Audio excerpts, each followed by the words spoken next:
पाणी ते कुठून थटते चालूच तिथून पाणी येते इकडले या वरच वड्या सगळं पाणी येते कॉलेज पासून म्हणजे हा ओव्हर ब्रिज आहे. हा ओव्हर ब्रिज आहे. दाखवा ना तिकडे सगळ्यांना.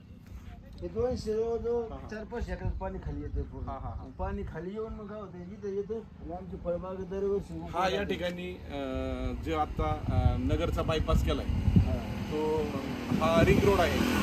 तर हा साधारण मला वाटतं की या सारोळा पुढं चांदीचा महाल असेल हे सारोळा गाव आता आम्ही तिथं उभा आहोत नारंडो आणि तसं वाळून साईडला हा रोड पुढं पुणे रोडला मिळतो. पुणे रोडला आता झालंय का की हा जो पूल आहे मोठा जो हा आपण पाहू शकतो हा मोठा हायवे हा एक मोठा उड्डाण पूल आहे ब्रिज आहे.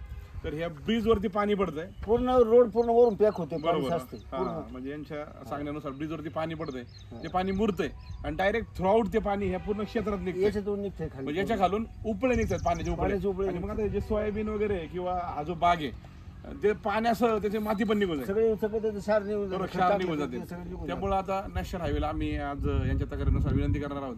10 वेळेस तक्रार केल्यात. बरोबर पाटील साहेब ऐकत नाही. पाटील साहेब वर कळा वर ऑफिसला जाऊन दिले. बरोबर ऑफिसवाले काही कारवाई करीत नाही. साहेबांनी देखील आमच्या महेश भाऊ बोर्डे असतील यांनी बऱ्याच वेळा 8-10 वेळा कळवलंय परंतु आतापर्यंत हा नॅशनल हायवे ज्यांच्याकडे हा रोड आहे त्यांनी याचं म्हणजे गांभीर्याने घेतलं नाही. काय होतं हा रोड झालाय परंतु त्याचे साईड इफेक्ट्स आता हा पहिला पाऊस आहे मोठा झाला त्यामुळे साईड इफेक्ट दिसतात आणि परिणामी खाली जवळ 4-5 एकर क्षेत्र आहे हे क्षेत्र पूर्ण क्षेत्र ओलीत खाली आणि पाण्याच्या फ्लोनी माती सुद्धा जो आवश्यक पॉईंट आहे तो वाहून जाईल.